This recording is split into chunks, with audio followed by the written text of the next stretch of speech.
All right, now that we have all of the informalities out of the way, you know exactly who I am, what I'm about, how I got here, what I intend to do. Let's get down to business and talk the real deal, nitty-gritty facts about prerequisites. Stay tuned.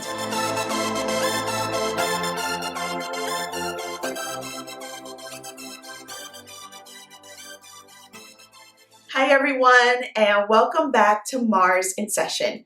I'm so excited about filming this video for you all today. It's all about the preparations and the checklist that I created to have a successful semester of taking prerequisites so that I could use those courses to apply to schools that offer an accelerated BSN RN program. A pre-nursing student is an individual with aspirations of applying and getting accepted into a nursing program and is in the process of completing all of their prerequisites in order to gain acceptance. Each college and university requires different prerequisite courses for their nursing program. These courses are critical and challenging and really outline your nursing career preparedness. Nursing is truly a profession that requires a strong understanding of math and science. That's why no matter the type of program that you enroll into, you'll see an emphasis on anatomy and physiology 1 and 2 with lab and microbiology. A lot of the times, you'll also see a requirement for chemistry, general chemistry with lab. Other times, you'll see courses like nutrition, and most times, you'll see courses like human growth and development through the lifespan, and a social science behavior elective like social psychology or intro to sociology. Completing these courses successfully is a great way for admissions and enrollment advisors to gauge how well you'll do in a nursing program if you are admitted. If you don't know this about me already, my goal is to be accepted into an accelerated BSN RN program, which means you have to already hold a non-nursing degree in a different discipline. Mine happens to be psychology. In addition to having an undergrad degree in a different discipline, you have to have a C or better in each prerequisite course at the institution of your choice that you want to apply to. In addition to that, you also need to have an undergrad GPA of 2.7 to 3.0 or better. So let's pause there. They'll say you need an undergrad GPA of 2.7 to 3.0 if you're applying to an ABSN program. But we all know how competitive nursing school is. So chances are that 2.7 to 3.0 GPA for your undergrad isn't going to cut it. And if that's what you have, now is the opportunity to blow your pre-req GPA out of the water. This is your opportunity to make it happen and set yourself apart from other candidates. If you are applying to an ABSN program, make sure your undergrad GPA is somewhere between a 3.5 to really a 4.0. It needs to be competitive. The lowest I think that they'll really consider is a 3.4. There are times, don't get me wrong, that you can get into nursing school with that 2.7, that 2.9, that 3.1, but it's not a guarantee. Neither is any GPA really, but you want to be competitive so you're not stressing yourself out about these undergrad GPAs. Make sure that's in good standing. Make sure your prereq GPA is in good standing. In addition, you want to make sure that your entrance exams are also very competitive. They'll say that you need a 65 or better on your ATITs, for example. We know that 65 is passing, but we know so that it's not competitive. So you really want to get somewhere between an 85 or better. I'm not saying that 83 is not good or an 84 is not good, but an 85, an 89, a 91, a 95 is really going to make your application stand out. especially if you didn't do so well in your undergrad. Maybe you did your undergrad 10 years ago or 8 years ago where you were younger and not as disciplined. You took your GPA and you figured out like, hey, I'm gonna have to get a really great pre-req GPA and really great entrance exams in order to make myself competitive if I want to move forward and progress in a different direction academically. That's the truth. Now, schools are going to be looking at 2 different things and sometimes 3. What are they? Now, schools are going to be looking at your undergrad GPA and your pre-req GPA separately. And sometimes they look at your science and math GPA separately as well. They'll take into consideration the other 2 GPAs that I mentioned, but they'll extract your anatomy and physiology 1 and 2 with labs. They'll extract your microbiome, they'll extract the chemistry, and sometimes they'll add in the statistics in there as well. And they'll take a different GPA to see how well you did in math and science. Like I said, nursing is a profession that relies heavily on the understanding of science and math. So it's imperative that you do really well in these science and math courses so that these enrollment and admission advisors know that you're up to task when it comes to completing the nursing program successfully. At the end of the day, when you look at nursing schools and nursing programs, it'll always mention their NCLEX pass rate. It determines really how well these professors teach the curriculum, how good the school is at churning out successful nurses. They want to admit students that can pass this NCLEX. It's heavily based on science, math, reading, English literature. So you have to do well in these prereq courses so that they can make sure once they admit you, you can pass this NCLEX test and add to their success rate of turning out successful nurses. Make sense? Keep in mind, if you already have your undergrad, chances are you might have a course or 2, sometimes more, of prerequisites that you've already completed. Now, some of them do have a shelf life. Keep in mind that some courses you have to take within 8 to 10 years. You'll see that from time to time, depending on the school. In order to know where you stand academically with your prereqs that you've already taken in the past, it'll do you good to go and talk to an advisor, an enrollment advisor, an admissions advisor, somebody in that nursing program that can answer those tough questions. In my opinion, it's totally worth it to speak to somebody in admissions about your prerequisite courses that you already have in the bank if you have some that you've taken during your undergrad. You don't want to, hey, I already have them, I don't have to take it over, because sometimes they don't qualify with regard to the requirements and the content academically at the institution that you want to apply to. Talk to somebody in admissions. Get on the phone, book a meeting, get on a Zoom call, do what you have to do, and chances are they're either going to want to see 1 or 2 things. An unofficial transcript so that they can quickly go through the courses that you've taken, the grades that you got, and they can pretty much gauge whether or not they'll be sufficient enough to submit as a prerequisite course. Or they might want to see the syllabus alongside that course so that they can compare and contrast to make sure that the content of the course matches up with their requirements. It's totally worth it to take the time to do this. You don't want to get to the application process because you think you have something in the bank and then in turn it doesn't happen to qualify. A complete waste of time. Now, this year was the year I decided to dedicate to completing all of my prereq courses, whether it was completing it for the first time or retaking 1 or 2 that I already had in the bank to make sure that my prereq GPA was phenomenal. I'll share with you my undergrad GPA. It's not all that great. It's a 3.5, but that gave me more motivation to get a really great prereq GPA. Currently, I stand at a 3.7. I still have 1 more class to take this fall, which is chemistry with lab, and hopefully that'll bump me up to a 3.8 or so. Now, my goal for this past summer was to complete 8 prereq courses. And the way that I did it was super detailed and organized, and I was successful in doing so. So I'll share with you some of the tips and tricks that helped me to get a very good prereq GPA. So I had a strategic plan on how to complete 8 prereq courses during the summer of 2020.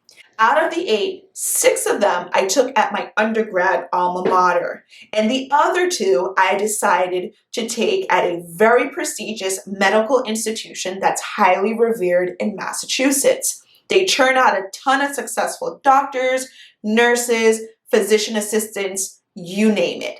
And I don't know if it'll look good on my college application, but I totally think it's worth it for these admission advisors to see that I was able to keep up with very rigorous curriculum from a very prestigious institution, and I nailed them. I got A's out of both classes. So I hope that it looks great on my college applications to show that I'm capable of keeping up with that type of rigorous and highly revered curriculum. Out of all 8 courses, the 2 that I took, anatomy and physiology over here at the medical institution, those were full-term courses. The entire 3 months of rigorous tests and studying and labs, you name it. The other courses, I was fortunate enough to find accelerated online versions at my undergrad. The science courses were 7 weeks long, and the regular 3-credit courses were only 5 weeks long. So I was able to churn them out back to back to back to back to back. And I was successful at it. And it did help me that they were so fast and the turnaround rate was extremely rapid. In addition to the 8 courses I decided to take this summer, I decided to pile a little bit more on my plate, and I wanted to complete a dual CNA and home health aide certification. I really wanted that one-on-one patient experience to show that I had some patient interaction on my college applications. So that in turn came with CPR and basic life support training and certifications. So I was able to complete that in tandem with the 8 prereqs that I had on my plate. Also, I wasn't done. I decided to take advantage of an incentive through Harvard University. They offered some online certification courses, and I decided to take 2. One of which was Anatomy X musculoskeletal cases, and that was in reference to what I want to do. You know, I'm taking all these anatomy and physiology courses, and the other course I decided to take was focusing on global health, improving quality and safety. So I completed those 2 certifications, and I'll include them in tandem with the CNA, the home health aide, basic life support, CPR certifications as supplemental documents that I can include during my application process. So like I said, I'm aiming for a 3.8 for my prereq GPA. I'm currently at a 3.7. I have a 3.5 for my undergrad, and I really aim to knock my ATITs that I'm going to take in December out the park. I've been studying for those since April, and I'll do a whole other video on how I've been studying for ATITs. But all those things together, my certifications, my prereq GPA, my undergrad and ATITs, I think will be really competitive and set me apart from other candidates that are applying for nursing school. Now, to keep track of my prereq GPA, I use a GPA calculator, specifically for college courses. I'll link it down below so you know which one I use and I find most effective. But if you don't like it, just Google college GPA calculator and you can take the pick of which one you like best. But they all work the same. You put in your course, the number of credits, and then the grade that you got, and it'll calculate what your GPA is. Or you can put in what you think you'll get or what you want to get, so you kind of gauge where you need to fall in terms of getting a grade to get the GPA that you desire. The schools that I'm applying to, for the most part, all require the same prerequisites, give or take 1 or 2 classes, which I happen to find to be the chemistry and the nutrition. But for the most part, they all require the microbiome, the anatomy and physiologies, the statistics, the human growth and development through the lifespan, and a social science elective. Thankfully, a lot of those courses I already took. I already took nutrition, human growth and development, the social science, things of that nature. However, I did retake a few of them so that my prereq GPA can be as good as it is today. For instance, in 2017, I took nutrition and I got an 87. That's a strong B+, that's not bad. But this summer, I retook nutrition and I got a 98. That sounds a little bit better for my prereq GPA, I'd say. In the fall of 2018, I took statistics. And I'm not gonna lie, it was hard. I barely got an 80, a B minus, and I fought for it. But I retook it this summer and I was able to get a 98.55 in statistics. That looks way better than the 80 that I got previously. Now, in the beginning of my psychology degree career, I took Intro to Sociology. I didn't do too bad. I got an 85. That's not bad. That's a B. You can see the trend. I was a B student. But I retook it this summer and I got 100 in it. So that also is starting to help my prereq GPA kind of build its way up to where it is now. Now keep in mind, they will take note of the classes that you retook, and that's fine, it's not a deal breaker, but they don't want to see the math and sciences be retaken, 2 and 3 times and still falling kind of in the B minus, B realm or C realm. They want to see that you're able to grasp the curriculum, and if you didn't do as well as you did the first time, you knocked it out the park the second time. They do see that, but it's not a deal breaker. Now, the straight facts are online education takes a lot of self-discipline. We know that. You have to log in, you have to set aside time, you have to make sure that you have a set schedule and an agenda to get the things done on time, because you don't have a professor talking directly to you in person to make sure that you know when the deadlines are and you have your peers that you can kind of bounce your thoughts and ideas off of. It really does take a certain level of maturity and discipline to successfully do online school. And for a lot of us, that's our reality now because of this pandemic that we're dealing with. In order to get all of my prereqs done this summer, I made sure that I created a schedule that I called the homework-free weekend schedule. So that meant that I was really rigorous about getting all of my work done Monday through Thursday. I left Friday open, kind of like a contingency plan, so that I could get any of the hanging threads tied up basically. If I had something left that I couldn't get done during the week, I took Friday to get it done. But for the most part, I aim to get all of my work done at the end of the day by Thursday. And if not, at least by 2 p.m. on Friday. I don't know about you, but I don't like straggling on the weekend and trying to get things done minutes before midnight on Sunday. Especially these science courses. You don't want to be emailing your professor about a lab that you don't understand at 7 p.m. on Sunday night. That doesn't look good on your behalf. And keep in mind that these professors that you're taking these prereq courses with are the people that you really want your references from. They can attest to the type of student that you'll be in a nursing program. So make sure that you look good in front of them. Get your work submitted during the week. Ask questions, email them, create a rapport. Make sure that you're on time with your assignments, and if you're going to be late, let them know ahead of time.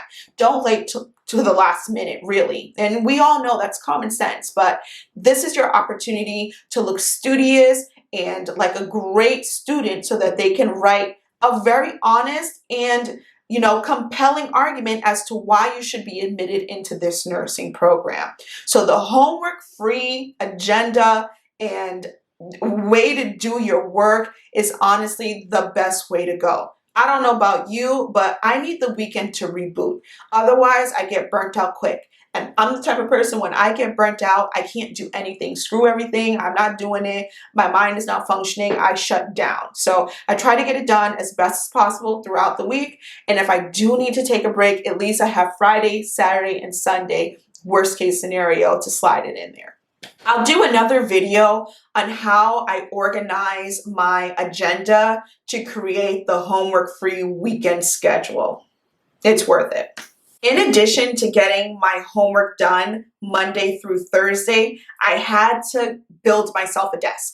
When the pandemic hit, the library shut down quick, fast, and in a hurry. No more library. And that was my place to go to really study, make my photocopies, check out a reserved book, really isolate myself in a room and allot that time so that I could get my work done. And when that was kind of snatched away from me, I didn't have a space here in my apartment. And I quickly figured out that the couch and the bed are not the best place to do work because I'll take a nap, I'll watch something instead of doing my work, I get distracted very easily. So when there were no desks to be found, I looked up a video on YouTube, I went to Home Depot with a list of materials that I needed, and I built myself a desk. And I think it came out so cute. It fits perfect in the spot that I had carved out for it. So make sure that you have somewhere that you can actually get all this work done, because it's not going to happen on the couch, boo, and it ain't finna happen in the bed, because you're going to go to sleep once you see the amount of work that you got to get done. So be somewhere where you can sit upright, be focused, and get to it. Because we got work to do, we got applications to send in, we got programs to be admitted to. And this is the time where you really need to be focused and get it done. So with that being said, I have a number of tips and tricks that I really want to share with you all so that you can be the most successful student during your prereq, pre-nursing process. So let's get to it. Tip number 1, make sure you have a clean, dedicated space where you can get your work and your studying done. Clean is a key word. I don't know about you, but for me, I get distracted very easily. I have a little touch of that OCD and it gets to me. If there is a pile of clothes or laundry that needs to be folded, or there's some stuff on the coffee table that I need to wipe up, or there's a dust bunny over there, I can't focus. I'm gonna have to clean. And I noticed that once I clean before I start my work, it kind of gets my juices going so that I feel proactive. I feel like I've done something, I've accomplished something. I feel clear-headed. Okay, now that I'm starting to go now I can get on to the next project. I don't feel like I can go and lay down now. I feel like I want to keep going with checking things off my list of things to do. So that's tip number 1. Create a clean, dedicated space where you can focus and get your work done proactively and successfully. Tip number 2. It's self-explanatory and it's pretty common sense, but I feel like I have to say this because I found myself from time to time not even following this tip. Limit your distractions. Literally limit your distractions. Put your phone on Do Not Disturb. Turn off the TV. It's hard. I know that episode of Law & Order SVU or Cake Wars is really good. And that 90 Day Fiance fight that they're getting into, it's just so good right now. Turn the TV off. It'll always be there. But this opportunity to really knock your grades out of the park and do the best that you can, it's expensive because you got to pay for it, and it's kind of like your chance to get into nursing school. So make some small sacrifices. Make a nice decorative sign. Hang it on the door so that your family knows that you're studying and it's time to do not disturb. Let your friends know, hey, I get my work done Monday through Thursday, Monday through Friday between 12 and 4 p.m. Please don't call me because I am easily distracted and I really can't afford to not do well in this class. It's a short-term sacrifice. If they care about you, they'll adhere to your rules. If you need some background noise, go on YouTube and find the lyricless music, the ones that's not going to make you want to, twerk mid-study section. Turn on the music that just has a nice, upbeat tempo, but is not too much going on, just so you can tune out and get in the rhythm of whatever exam or lab or exercise that you need to get done at that current point in time. Keep in mind, don't let it be too lax. You don't want anything that's gonna lull you to sleep. Like, here's a time to be productive, not sleepy time. So choose your music and your background noise wisely if that's what you need. I, for one, I can't have any of that. I need to be in complete silence. I need to be able to completely focus on the task at hand, and that's when I'm most productive. But whatever works best for you. Whatever you do, make sure that you are allowing yourself to focus. I promise you, once you've completed your work for that week, you'll feel so good and accomplished, and the weight and stress will be off your shoulders, knowing that you completed your coursework, you didn't turn anything late, you did a good job. So Take the time to limit your distractions. Make sure you have a clean work environment. Tip number 3, good note-taking. Again, I know it's common sense, but a lot of the times we forgo that. We think that we can just listen to stuff and retain information, and that's not always necessarily the case. This is why the curriculum that you are going to learn while you're taking your prerequisites are going to show up again. They're going to show up in your entrance exams. They're going to show up in your NCLEX exams. It will behoove you not to learn the information the first time. It'll do you so much justice to learn it well, understand the concepts, grasp the curriculum the first time, learn it good the first time. And the way to do that is to take great notes. Make sure that you do an excellent, stellar job at creating study guides from those notes so that you have that information on hand when it comes time to study for your HESI or your ATITs. In tandem to good note-taking, make sure you have things that help you to retain the information from your notes. Color coordinate. Shoot, a highlighter is everybody's best friend. I know it's mine. I personally love sticky notes. I love different colors and size sticky notes. I don't discriminate. I love sticky notes.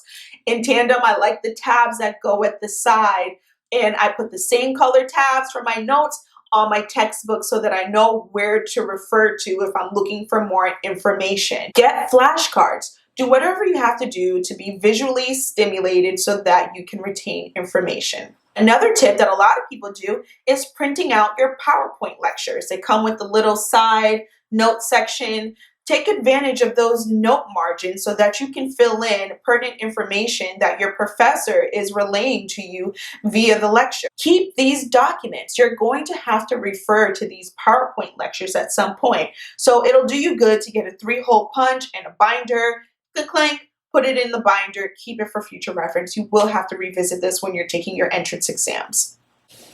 Tip number 4, record your Zoom lectures. It's the best way to refer back to the content that your professor wants you to learn. Record that. When you get home, listen to the lecture again. Rewrite your notes and add things in there that you missed the first go round. Like I said, it's important that you learn this information best the first time so that you can get good grades, so that you can have a stellar prereq GPA, and so that when it comes time for you to take that HESI or the ATITs, you can refer back mentally to your notes because you learned it well the first time. Also, take the time to read ahead. Look at your syllabus. Find out what the next chapter is all about. Take the time before the class and kind of, breeze through the chapter so you know what to expect. So you're not mad dashing trying to write down every single thing. What's in the syllabus is what's going to be pertinent for you to learn. So just take the time to kind of, speed read a little bit about the upcoming chapters that you need to be abreast with. It'll totally help so that you can better grasp concepts that your professor is trying to teach you. Which leads to tip number 5. That was a great segue. Read the dang syllabus. Read the syllabus. I can't tell you how many people I have come across in classes throughout the years that don't take the time to print the syllabus out and read it. I, for one, love a tangible syllabus. I want to touch it. I want to highlight it. I want to make notes in the margin. I want to put a big circle around the final project and around that exam. I want to know what counts for what, how much percentage the test, the homework, the labs. I want to know what everything weighs out to be. I love the syllabus. I will always print this. Wherever I got to go to print it out, I'm going to print it out and I'm going to put it in the little folder of my notebook, or I have a folder allotted just for that class. I worship the syllabus. I love the syllabus. Love the syllabus. The syllabus is your friend. It keeps you on track. It's the roadmap. It's everything that you need to know about the course. Yes, sometimes the professor will go in and tailor, to their liking what they want here and there, but this is your opportunity to be ahead of the game. Show your professor that you're paying attention, because how many times does that one person say, well, I didn't know that you changed that assignment to be 10 pages instead of 5. Well, it was on the syllabus and it was It was there for you to read in black and white. So take that opportunity to be up to date with what's going on with the course ahead of time. You don't want to wait till the beginning of each week to take a look and see what the assignments are. Get ahead of the game. If you have extra time on Thursday when you're done with your homework, start in on the next week's assignment so that you can be done by Wednesday. I love that. I know it sounds super nerdy, but I don't like to be stressed when it comes to getting my work done. And the syllabus is my main thing. Like, that's what I use in order to keep myself up to date, on track with everything that I have to do. These prereq courses are important. You have to make sure you do well. Take notes, have a clean environment, make sure you read the syllabus, record your Zoom lectures. These are the tips that you're going to need in order to be successful. Which leads to tip number 6. Tip number 6, watch YouTube videos. Here we are. What a wonderful forum we have. Use it. Watch YouTube videos with regard to your science and math courses. Statistics on YouTube has single-handedly been my saving grace. Anatomy and physiology on YouTube has been my saving grace. There are so many amazing YouTubers out there that break it down for you in such an understanding way that I don't know what I would have done without these YouTube videos. Honestly, like, I take the opportunity to supplement the coursework that I have with YouTube videos because it just gives me a better understanding. It helps me to grasp this information. I know I'm going to have to refer back to it when it's time for me to take my ATIT. So let me get different perspectives on how different people break it down to teach it to me. I like that. Like Brandon Kraft for math, Khan Academy, organic tutor for chemistry, knocks it out the park every time for me. I'm like, oh, that was easy. Search whatever it is that you're struggling with on YouTube to supplement your learning and take great notes alongside these videos. I promise you it'll help. Tip number 7, stress your science classes. They are heavily regarded and revered when it comes to the application process for a reason. These classes are the most important classes you are going to take in the prereq courses. The sciences, anatomy and physiology 1 and 2 with your lab, your microbiology, and your chemistry. These are the foundations of life. And this is what nursing is all about, your understanding of these concepts. It is so important to do well in these courses. You need an A.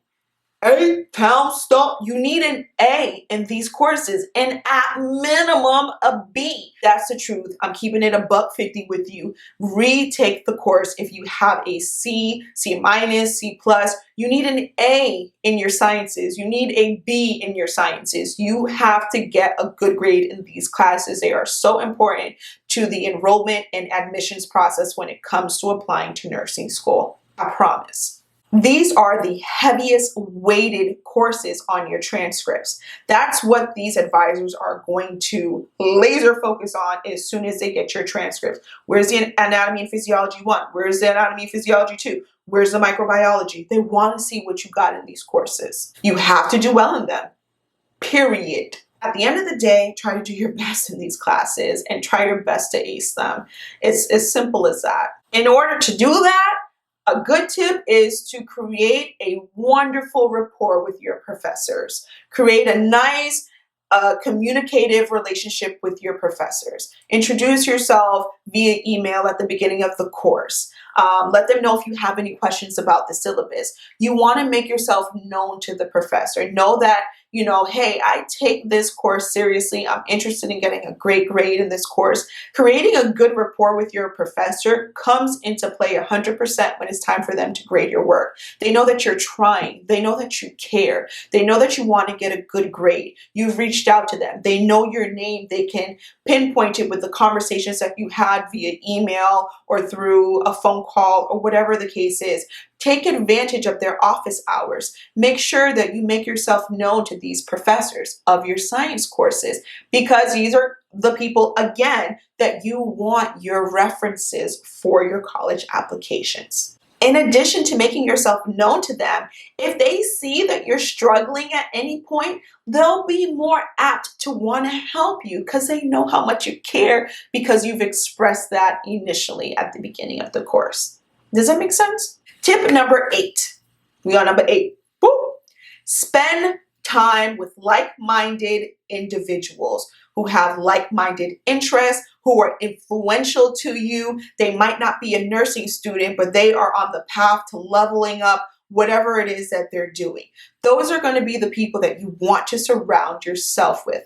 Motivating people, people that have that motivating force that influences you to do better in your own life. They understand that you have homework and assignments, and they're not going to be mad at you because you choose your schoolwork over being social. They understand the sacrifices that you need to make in order to achieve this goal at hand, because they're making the same sacrifices in order to achieve their goals as well. And they'll meet up with you when you both have some free time and catch up and shoot the shoe and kiki on the couch. These are the people that aren't going to be hitting you up at the last minute to chill. And if they do, they're not going to be upset about it because you can't make it. They understand that you have things to get done. And they're not going to hold a grudge against you or have an attitude with you or say that you're not being a good friend. They get it. They're on the same path to success as you are. Aligning yourself with academic scholars and successful individuals will help to keep you motivated, grounded, and focused. All right, tip number 9. We're almost there. Know the application process to the schools that you want to apply to. I promise this will be one of the most beneficial things that you can possibly do alongside your application process. How do you do that? You get a pen and a piece of paper. Then you go to the website of the institution or school that you want to apply to.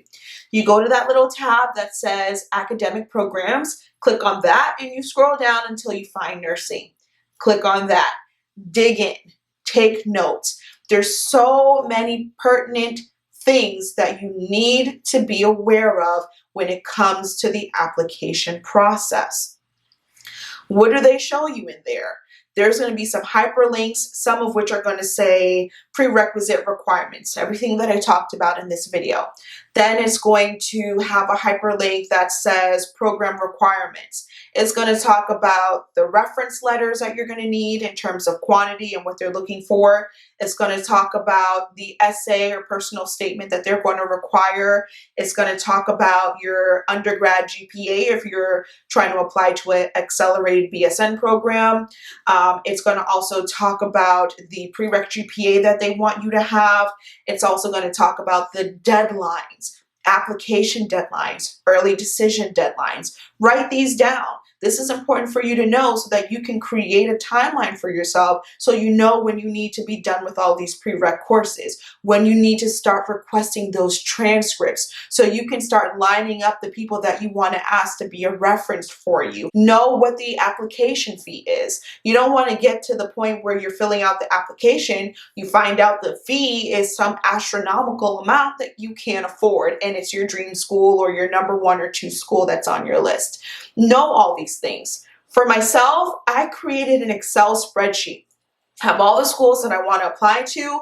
I have all the requirements that they have, if they require a chemistry course or not, how many references they require or not, what the deadline is, what the start date is, and I have all of that in order. So I know where I need to apply to first according to their deadline and who I can kind of hold off on and kind of do the application a little bit later or vice versa. It will do you well to get in touch with somebody from the admissions office, like I said before. Make yourself known to them. Always get the person's name that you're speaking with. I always get the person's name and then I jot it down in my Excel spreadsheet alongside the school that I'm, in reference with on that call. I make sure I know who I'm talking to and what information they gave me. I take notes on every call. That way, when that application hits admissions desk, they know who this person is. They have shown interest in your program. They've shown interest in the school. They have made themselves known. You know what I mean? Things like that will go a long way. And when you're talking to these different individuals in admissions, find out what their role is. You know, go on LinkedIn and find out exactly what they do, or find out by asking them what their role is in the admissions process. You don't want to be talking to the person that's sitting on the committee and they happen to, you're not even asking the right questions or creating a good impression for this person. You want to know who you're talking to so that you can ask the right questions and make a wonderful impression. Another thing in the application process that I find helpful is I always ask this key question. Okay, so once I pass in my application, what does it look like thereafter alongside the application process? Sometimes it will say, even today, I spoke with an admissions advisor and she told me, she says, once it goes to me, I take a look at it, make sure all the supporting documents are in line, then I send it to the site director. He then goes through it, make sure that everything looks good, and then it goes to committee. Once the committee gets it, it then takes 3 to 4 weeks for them to make a decision. Once they make a decision, then you have 10 days after you get notice that you've been accepted into the program to make a down payment that'll go towards your first semester tuition, and that will reserve your seat. Great. I know that. I know how much it'll cost me to reserve my seat. I know how long it'll take me once I submit my application to get my affairs in order, if I know that I have a strong application because this advisor is going to work with me along the way. I've even spoken to some schools that aren't as helpful. They don't really follow up with you. They don't show interest in wanting to help you through the process. They kind of just throw the information at you, and then it's up to you to, do what you do thereafter. So you'll find some programs that have advisors that are really truly interested in helping you along the process, and other schools that are just kind of like, hey, this is what it is. Check out, did you look at the website? Yeah, I looked at the website, but I want to make sure I have complete clarity. So you'll run across things like that. Either way, make a great impression.